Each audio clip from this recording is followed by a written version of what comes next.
Selamat pagi dan salam sejahtera. Bersama saya Rita Alexis Malik dalam Berita Pagi Sabah edisi Khamis 3 Disember 2020. Kerajaan Sabah akan memantau pelaksanaan projek di bawah inisiatif Jalinan Digital Negara Jendela bagi memastikan projek yang bertujuan memperluas liputan 4G dan meningkatkan kelajuan internet di Sabah itu berjalan lancar. Ketua Menteri Datuk Seri Panglima Haji G. Noor berkata, pada masa ini liputan telekomunikasi di Sabah masih jauh ketinggalan dengan banyak tempat tidak mempunyai liputan internet. Beliau berkata demikian selepas mendengar taklimat yang disampaikan oleh pengerusi MCMC Dr. Fadullah Suhaimi Abdul Malik menerusi telesidang di Pusat Pentadbiran Negeri di Kota Kinabalu.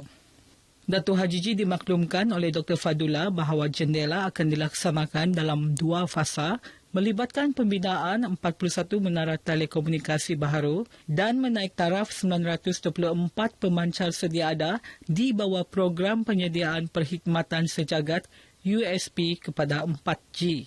Jendela yang diumumkan Perdana Menteri Tan Sri Muhyiddin Yassin pada 29 Ogos lepas merupakan pelan infrastruktur digital 5 tahun iaitu satu inisiatif di bawah rancangan Malaysia ke-12 bertujuan memenuhi keperluan kesalinghubungan digital serta menyediakan negara bagi peralihan kepada teknologi 5G. Kerajaan negeri sedang meneliti sama ada meneruskan Perintah Kawalan Pergerakan Bersyarat PKPB yang akan berakhir pada 6 Disember ini. Menteri Kerajaan Tempatan dan Perumahan Sabah, Datuk Seri Panglima Masidi Majun berkata, penilaian tersebut termasuk aspek ekonomi dan situasi semasa kes jangkitan COVID-19 di Sabah. Kementerian Kesihatan Malaysia menerusi Jabatan Kesihatan Negeri Sabah membuat penilaian dan analisa mengenai situasi semasa COVID dan memberikan nasihat berhubung perkara tersebut kepada kerajaan negeri. Beliau berkata demikian dalam sidang media perkembangan semasa COVID-19 Sabah di Kota Kinabalu.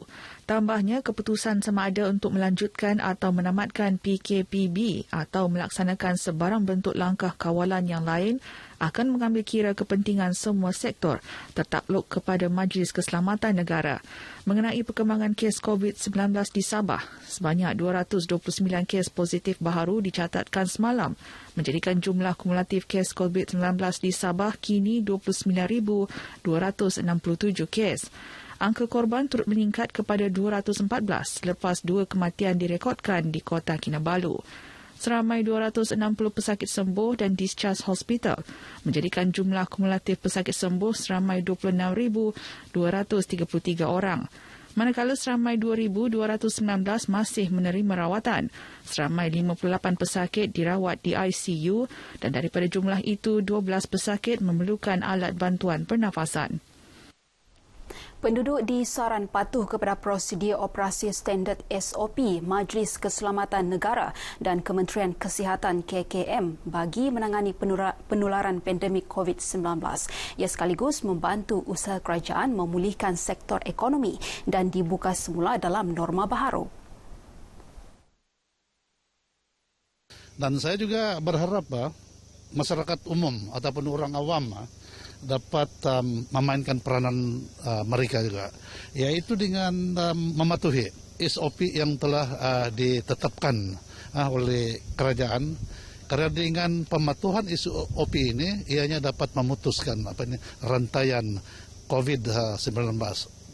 Pembantu Menteri kepada Ketua Menteri yang juga bertanggungjawab terhadap Dewan Bandaraya Kota Kinabalu DBKK, Datuk Abidin Madingkir berkata demikian kepada RTM semasa menyampaikan bantuan keperluan kepada petugas barisan hadapan di Kampung Numbak, Sepanggar.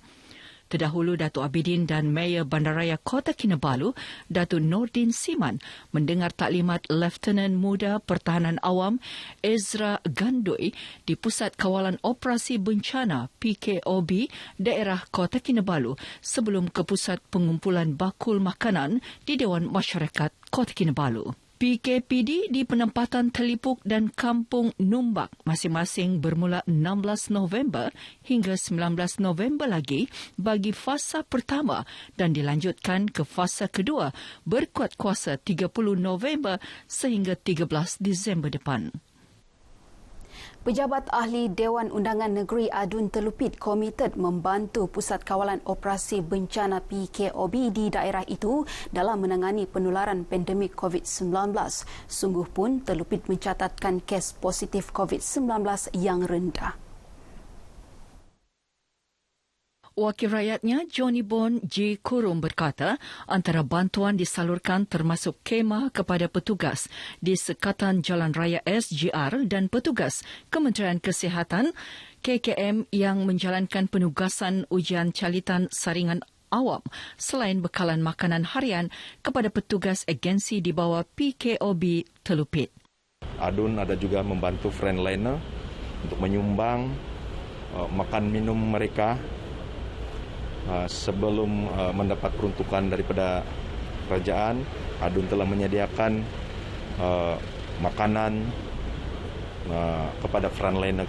Beliau ditemui RTM pada program bersepadu disinfeksi saringan awam dan Info on Wheels PKOB Telupit di Pekan Telupit. Dalam perkembangan berkaitan, Johnny Bon menzahirkan terima kasih kepada agensi perladangan di Telupit yang turut membantu menyediakan peralatan dan cecair pembasmi kuman bagi menjalankan program disinfeksi di Pekan Telupit. Sementara itu, Pusat Kawalan Operasi Bencana PKOB Telupit bersiap siaga menghadapi kemungkinan berlakunya banjir di beberapa buah kampung di daerah berkenaan. Pengerusi PKOB Telupit, Celestine Jetoni berkata, ini termasuk mengadakan mesyuarat bersama agensi berkaitan selain memastikan aset bantuan mencukupi.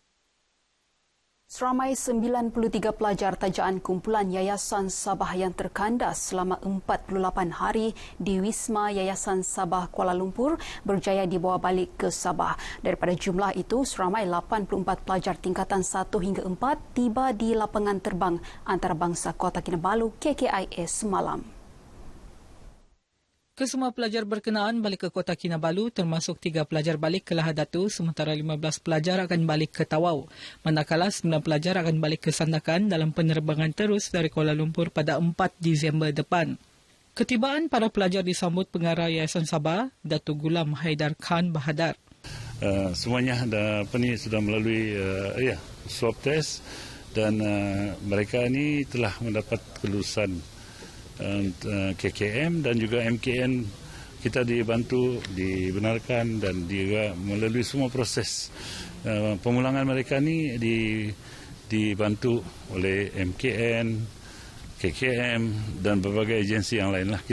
Tadi saya sudah katakan kita ucapkan terima kasihlah kepada agensi-agensi yang berkaitan yang telah mempermudahkan perjalanan balik pelajar-pelajar kita ini ke Sabah. Beliau berharap ibu bapa akan memastikan anak-anak mereka mematuhi prosedur kuarantin diri yang ditetapkan Kementerian Kesihatan KKM sebaik tiba di rumah masing-masing. Perasaan rindu dan sedih itu dalam masa COVID ni lebih kuranglah dari bulan 3 tu lah. Perasaan macam tidak berapa tentram lah. Dikatakan setiap malam setiap berhubung lah. Pasal kita ada kemudahan internet sekarang kan telepon. Perasaan saya ni hari sangat gembira lah. Boleh bertemu sama anak. Saya mengucapkan ribuan terima kasih banyak-banyak kepada Yayasan Sabah. Kami macam tinggal dekat satu pusat Yayasan Sabah tu. Lepas tu kami kena ikut penjarakan sosial apa semua. Kami kena jaga semua tu lah. Saya mengucapkan ribuan terima kasih kepada pihak Yayasan Sabah, terutama Kerajaan Negeri Sabah yang memberikan pesawat sewa khas ini untuk semua pelajar-pelajar tajaan Yayasan Sabah. Namun kalau boleh kan, ada satu permintaan saya supaya pihak Kerajaan Negeri Sabah menaikkan sedikit bantuan beasiswa untuk pelajar-pelajar Yayasan Sabah. Dekat situ kami kena bagi kemudahan yang cukup lah, makanan semua cukup, tempat tidur selesa. Rasa happy lah sebab sudah 40 hari di KL tu. Jadi dapat tahu balik tu memang excited lah. Ini memang kali kedua lah. Sebab sebelum ni yang masa PKP yang pertama, sekarang PKP yang kedua. Tapi saya tengok kelihatannya dia macam pihak Yayasan Sabah pun dah ada pengalaman kan yang pertama kan. Jadi teratur. Jadi ibu bapa pun tak bimbang. Dengan adanya WhatsApp group dan sebagainya tu, jadi kita dapat tahu dari semasa ke semasa perkembangan tu kita tahu anak-anak kita macam mana keadaannya. Happy lah sebab lama dan tak jumpa. Okey je, semua masa teratur juga. Makan minum semua okey. Para pelajar ini dijangka akan berada di Sabah sehingga sekolah dibuka semula pada 20 Januari depan.